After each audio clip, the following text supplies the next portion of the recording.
안녕하세요, 율리입니다. 반갑습니다. 오늘은 파일 입력 스트림에 대해서 알아보도록 할게요. 저희가 지난 시간까지는 출력하는 방법에 대해서 공부를 했기 때문에 그때 출력하는 방법 두 가지를 공부했는데요. 일단은 국어 성적 3개를 준비해 놓고 변수에다 담아놨습니다. 거기에 값은 일단은 상수로 박아놨는데 그 값을 화면에 이렇게 출력하기도 했었고, 때로는 그 똑같은 값을 디스크에다 추가하기 위해서 이렇게 저장도 해봤죠. 근데 사실 프로그램이 좀 더 현실적으로 가려고 하면은 값을 저희가 박아놓고 출력하는 것이 아니라 값을 읽어와야 돼요. 그래서 디스크에서 저장되어 있는 데이터를 일단은 준비해 놨는데, 이거는 여기 있는 값과 여기 있는 값이 똑같은 내용을 출력한 거죠. 다음에는 혹시라도 이 값을 저희가 변화를 주게 되면은 이 변화된 값을 읽어 가지고 계산해서 출력을 하고 또 계산된 결과를 저장하는 이런 식으로 저희가 만들어야 될 것 같습니다. 오늘은 이 저장하는 방법은 알아봤으니까 이 데이터를 읽어오는 방법에 대해서 알아보도록 할게요. 저희가 지난 시간까지는 출력을 위한 그런 버퍼를 준비해 놓고 그 버퍼를 이용하는 객체인 아웃풋 스트림을 썼었습니다. 그런데 이번에는 반대 방향으로 흐르는 버퍼를 준비해야 되겠고요. 얘를 이제 도와주는 그러한 객체가 있는데 바로 인풋 스트림이라는 녀석을 저희가 이용하게 될 거예요. 얘도 마찬가지로 콘솔로부터, 여기서 말하는 콘솔은 키보드가 되겠죠. 콘솔로부터 입력받는 그런 방법과 그 다음에 파일에서 입력받는 방법, 그 다음에 소켓 또는 네트워크로 입력받는 방법이 동일한 방식으로 진행합니다. 왜냐하면 저희가 이쪽 안쪽에는 버퍼가 무엇이든 그리고 걔가 어디와 연결되어 있든 상관없이 우리는 이 인풋 스트림 객체의 서비스를 받을 거기 때문에 그래요. 인풋 스트림이 우리에게 제공하고 있는 서비스는 이런 것들이 있습니다. 일단은 read라는 함수가 있고요. 그 다음에 skip 기능이 있고요. 그 다음에 close. 이거는 버퍼를 없애는 거니까 똑같은 거고요. 이 read라는 녀석은 바이트 하나를 저희가 읽을 수 있게 해줍니다. 그래서 여러분들이 만약에 이 녀석을 이용해서 읽게 되면은 한 바이트를 읽게 되는 거예요. 이 녀석은 저희가 종단 장치가 뭐냐에 따라 다르긴 한데, 만약에 콘솔을 입력받기 위한 그런 버퍼였다면은 저희가 따로 준비할 필요는 없습니다. 콘솔 출력도 마찬가지고 콘솔 입력도 필수 입력이기 때문에 미리 준비가 돼 있어요. 그런데 만약에 이제 네트워크나 또는 파일에서 읽어드릴 그런 버퍼가 필요하다라고 하면은 직접 만들어야 되는데, 저희는 파일에서 데이터 읽어올 거기 때문에 직접 만들어야 돼요. 그 형식은 파일 인풋 스트림이라고 하는 개체 형식을 갖고 있고요. 요 녀석을 하나 만들어 가지고 저는 FIS라고 이름을 명명할 건데요. 이제 요 녀석을 이용해서 저가 직접 입력을 받겠다고 하면은 read라고 하는 걸 하면 됩니다. 자, 요 코드를 가지고 간단하게 실행해 보고 몇 가지 언급하도록 하겠습니다. 자, 이건 지난 시간에 저희가 다뤘던 예제인데요. 이 예제는 이제 훼손하지 않고 그대로 유지한 상태에서 저희는 예제 파일을 따로 쌓도록 하겠습니다. 이 세 번째 예제를 저희가 컨트롤 C, V 눌러서 복사한 다음에 카피본을 만들고, 이 이름을 저희가 네 번째 예제로 해가지고 여기다가는 인풋이라는 이름으로 자 파일을 만들고요. 이렇게 하도록 할게요. 그리고 이 녀석을 열어보면은 자, 위에 보시면 패키지명이 문제가 있다 빨간 줄이 그어지는데요. 패키지는 저희가 나중에 또 설명드리도록 하고, 마우스 핫대 대고 보시면은 이제 고칠 수가 있습니다. 패키지명을 알맞게 고쳐줄까 이렇게 하고 있는데, 클릭 한번 해보시면은 조금 아까 저희가 만들었던 폴더명과 동일하게 만들어주죠. 나중에 좀 더 자세히 설명하겠지만 패키지명은 클래스가 존재하는 폴더명이라고 생각하시는 게 일단은 맞는 것 같고요. 나중에 따로 설명드리도록 하겠습니다. 자, 이 상태에서 저희가 몇 가지 좀 고칠 건데요. 여기 지금 원본에 있는 내용 그대로 있으니까 얘는 저희가 손 봐서 망가뜨려도 괜찮을 것 같습니다. 일단은 초이값을 바꿀 거예요. 저희는 0으로 바꿀 겁니다. 왜냐면은 저희가 앞으로는 데이터를 파일에서 읽어서 가져온 것을 계산할 거기 때문에 0으로 두는 게 좋을 것 같고요. 데이터를 읽어드릴 거기 때문에 여기다가 공간 하나 준비할 거예요. 자, 그 이쯤에다가 저희가 데이터를 읽어드리기 위해서 파일 입력 스트림을 하나 만들 건데요. 입력 스트림을 만들 때는 마찬가지인데 저희가 직접 다 치지 마시고 도구의 힘을 빌려서 이렇게 자동으로 완성할 수 있도록 하는 게 좋을 것 같고요. 자, 이렇게 했습니다. 자, 그럼 끝에다가는 저희가 파일이 필요한데 파일을 뭘로 할 거냐? 이 파일과 같은 걸 쓸 거예요. 그럼 이걸 복사해 가지고 여기다 붙여넣기 해야 되겠죠? 됐습니다. 자, 그리고 이 파일 인풋 스트림이라는 녀석을 통해서 한번 읽어볼 건데, 읽을 때는 read라고 하는 함수를 쓸 거예요. 자, 이 녀석을 통해서 읽어드리게 되면 뭘 읽게 되냐면은 저희가 읽고자 하는 데이터가 여러 개가 있죠. 뭐 80, 뭐 75, 90 뭐 이런 식으로 있다고 하면은 그 중에서 얘를 한 번 호출하면 딱 1바이트만 읽습니다. 1바이트만 읽기 때문에 이 녀석을 통해서 하나의 데이터 읽어드리게 되면은 어떤 데이터 읽어지냐면은 이렇게 되겠죠.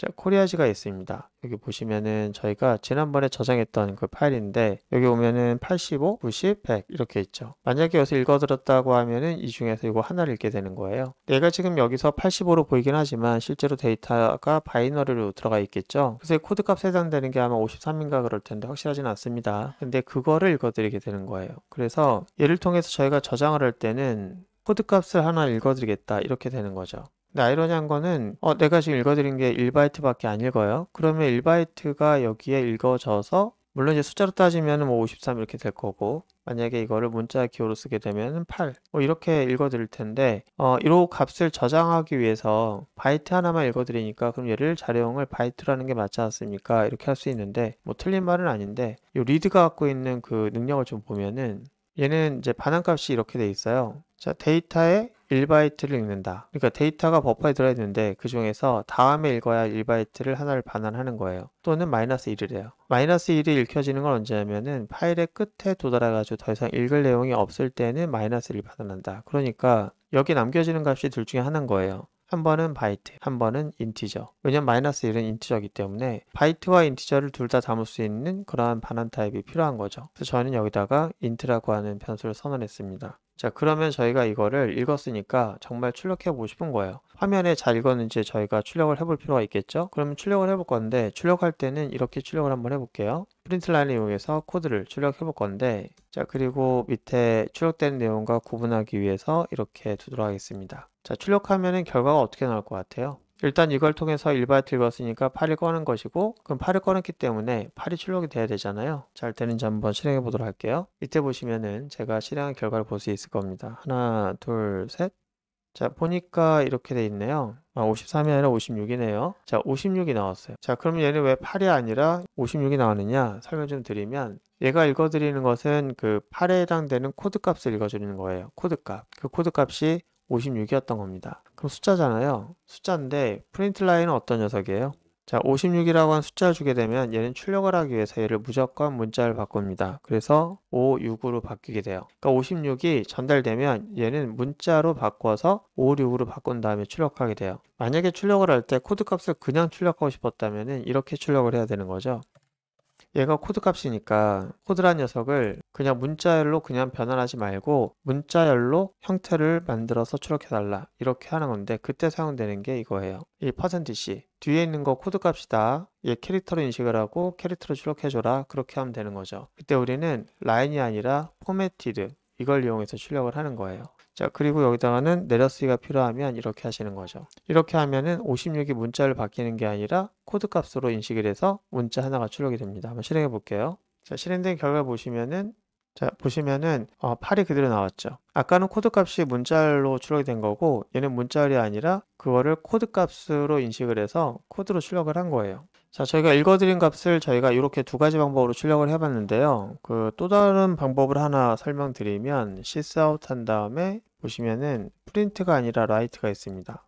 write로 코드를 한번 출력해 볼까요? 얘는 또 어떠한 의미를 갖고 있냐면, 얘는 그냥 숫자를 주면 숫자를 그대로 충실하게 출력을 할 뿐, 뭐 얘가 문자로 변환된다거나 어떤 변화를 하지 않습니다. 얘는 그대로 출력해줘요. 그러면은 화면에 만약에 56이 출력되었다. 그러면은 얘가 56을 보여줄 건지, 아니면 56을 자의적으로 문자로 인식을 해서 문자에 해당되는 8을 보여줄 건지, 그것도 관심 있게 봐야 할 부분이기도 하죠. 한번 실행해 보도록 하겠습니다. 하나, 둘, 셋.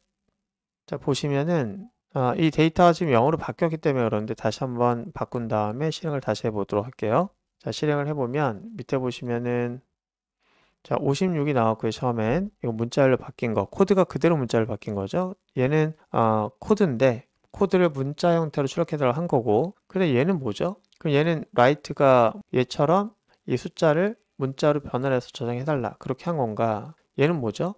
얘는 숫자를 그대로 저장을 하고 얘는 숫자를 그대로 화면에 출력한 거예요. 그러니까 56을 출력한 거죠. 출력을. 근데 이거를 이 콘솔이 자의적으로 문자로 읽어드린 거예요. 코드를 주면은 그대로 문자로 표현을 합니다. 자, 이런 부분이 좀 차이가 있는데요. 자, 다시 정리하면 이렇습니다. 저희가 읽어드린 거는 지금 0으로 바뀌었지만, 자, 85에서 8을 읽어드린 거예요. 읽어드렸는데 읽어드릴 때는 56을 읽어드렸겠죠. 56을 얘를 통해서 출력할 때는 얘를 문자열로 바꿔주는 작업을 해요. 근데 얘는 어떻게 된 거냐면은, 자, 얘는 숫자인데 56이라는 숫자인데 이 녀석을 여기다 문자를 바꿀 때 어떻게 바꾸냐면은 포맷된 문자를 바꾸니까 8로 바꿔줍니다. 그렇게 해서 얘를 출력을 해주는 거예요. 자, 이렇게 출력되기 때문에 출력되는 결과는 8이 나오겠죠. 그리고 마지막으로 이 녀석을 이제 출력해달라고 얘한테 부탁을 했을 때는 얘는 그냥 숫자를 56을 출력을 해요. 56을 출력을 하지만 콘솔이 읽어드릴 때 그 녀석을 뭘로 읽는다? 56이라 코드네. 그래서 얘를 8로 읽어드린다는 얘기예요. 이렇게 되기 때문에 화면에 출력되는 것은 56, 8, 8 이렇게 읽혀져서 화면에 출력되는 겁니다. 자, 이런 식으로 이해가 돼서 여기 화면에 출력될 때는 자, 이런 식으로 출력이 되는 거예요. 자, 이해가 되는지 모르겠습니다. 어쨌든 저희는 입력을 위한 방법은 알아보는 건데 1바이트를 읽었다. 그때 얘가 읽어드린 건 코드 값이다. 그렇다면 저희가 읽어드릴 때는 하나씩 읽어야 되나 이제 그런 고민이 들 텐데요. 저희가 출력할 때도 아웃풋스트림을 직접 쓰지 않았듯이 읽어드릴 때도 직접 쓰지 않을 겁니다. 저 쉽게 읽을 수 있도록 하는 도구를 다음 시간에 설명드리도록 할게요. 오늘 고생 많으셨고요. 다음 시간에 뵙도록 하겠습니다.